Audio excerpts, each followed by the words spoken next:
Good evening, everyone. I'm Carmel Krasovic. Nice to meet all of you. I go by the pronouns she and her, and I'm pleased to be nominating the Darling Home for Kids. This is the third nomination, I believe, Nicole, and the first time that we've been chosen to present, so very happy about that. Located in Milton, and this home away from home provides families with respite and palliative care, if needed, for children who are suffering with medically complex situations.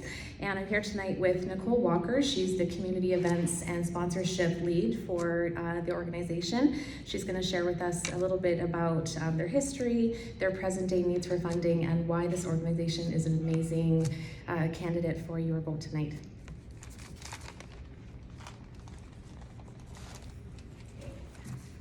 Thank you, Carmel. My name is Nicole, and I go by the pronouns of she, her. Thank you very much. I'm excited to be here to present the Darling Home for Kids to you.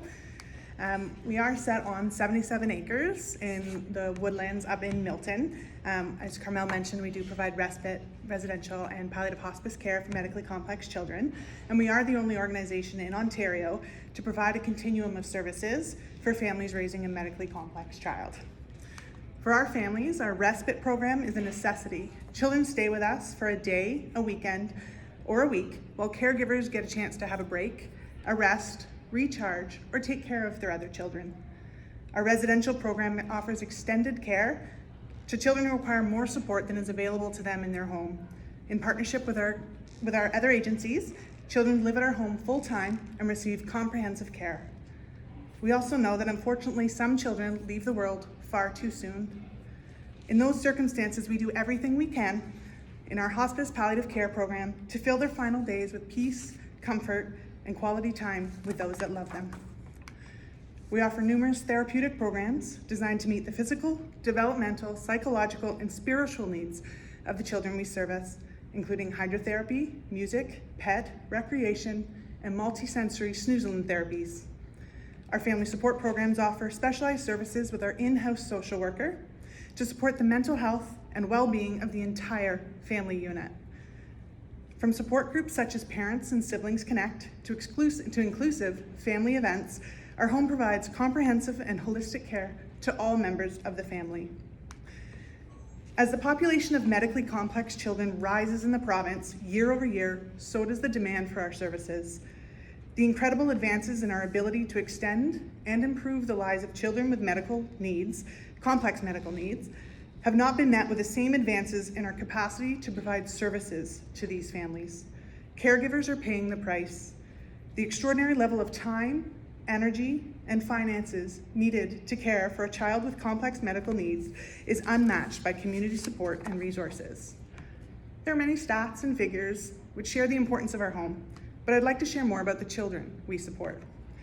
Children like Tommy, a member of the deaf-blind community who lives at our home. He's thriving with the help of new hearing aids for when he returned to school after the pandemic. In fact, he recently, at the age of 8, was invited to his first birthday party with a friend from class. Our incredible care team planned a residence gala at the same time as our annual fundraising gala in October, complete with red carpet, fancy dresses, corsages, and of course, dancing. Another young girl named Leah was living in the hospital for 6 months before coming into our residential program, giving her a place to finally call home. A young man facing the last days of his life came to our end of care program in December, and he passed away peacefully with his family by his side, including his dog, Pepper.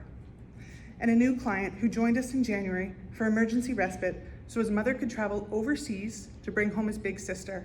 Our care literally brought this family together for the first time in years. Families facing a journey that is immensely difficult and all-consuming, emotionally and physically exhausting, know that they're not alone because of the support of the Darling Home for Kids. The support of 100 Women Who Care Burlington would allow us to continue to provide for these remarkable children and their families.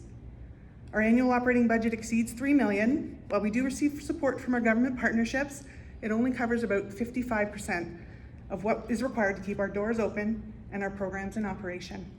We rely on our donors to help give parents and caregivers the support they need while providing joy and laughter to their children.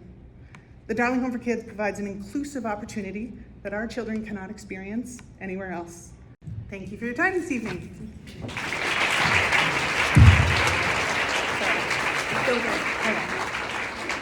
we have any questions? See one back there. Yeah. Hi, beautiful presentation. Thank you so much for your work. Just wanted to ask, like, for those kids when they go into adulthood, do you know if there's any probabilities?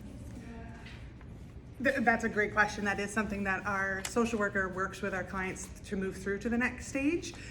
There isn't a home like ours, no. There are respite facilities for them that tend to be day respite. There's often where you'll find some children are in an adult hospice, but that's not the needs that they meet. So there are various other facilities that can help them with respite, but not really something that has the 3 programs like we do together. Unfortunately, it is something that there is a need, definitely. Mm-hmm. Mm-hmm. Sorry. I'm just saying I've worked with adults with complex medical Yeah. conditions, and I see a lot when they graduate, Mm-hmm. they end up losing their resources, and it's very sad. Yeah, we work in partnership with the Ministry of Children, Youth and Long-Term Care, and they're with us until the day before their 19th birthday, and then they do move into different programming and other support systems. And as the home, we work with them for probably about 2 years prior to that to get them find the best program that's suitable for them. But we do agree that there is not necessarily the same thing. We would love to create a Darling Home 2.0 for that adult. Maybe that's something down the line, and we'll come back and present for that one. Not to the families themselves, no. So part of the funding model when we work with the government fundings that we do receive covers our staffing. The fundraising that we do covers all the programming. So the families themselves don't have a direct cost. They often want to, so there's like a small stipend that's about very minimal. The cost associated with a night of respite care is about $400 a night, but that's not something that's paid out of pocket by the families themselves. Actually, we're very happy to say we don't have one. We did have one through the pandemic because we obviously had to reduce due to the nature of the children that are in our facility. They're very fragile. We had to kind of stop new intake, but we have caught up to our wait list just within the last 6 months, and we don't currently have one. We're in the process of moving children through the stage to make sure that we are a suitable home for them for respite care and keeping our wait list empty, which is good. Sorry, I accidentally hit a button. Anything else or anything online? What is the capacity? So we're licensed for 16 beds at the moment. We do always leave a few beds empty for emergency respite care, like for example, the gentleman that came, the boy that stayed with us in January, so his mom could go overseas. We are actually breaking ground on a 10,000 square foot expansion this June, and we're adding 3 more bedrooms for our residents. The residential program was the last one to enter our home. So we started with respite care, then hospice palliative, and then we added residential. You can imagine a child that comes into the home for a weekend stay has a lot less stuff than a child that lives with us 365 days a year. So the new bedrooms will be designed with the residents in mind. And then that allows us to expand our respite care and to bring more children in for respite care as well. So we're really excited about this expansion. It gives us meeting spaces, counseling spaces, additional playrooms, all that sort of stuff. So it's very exciting right now. Wonderful. Okay, thank you.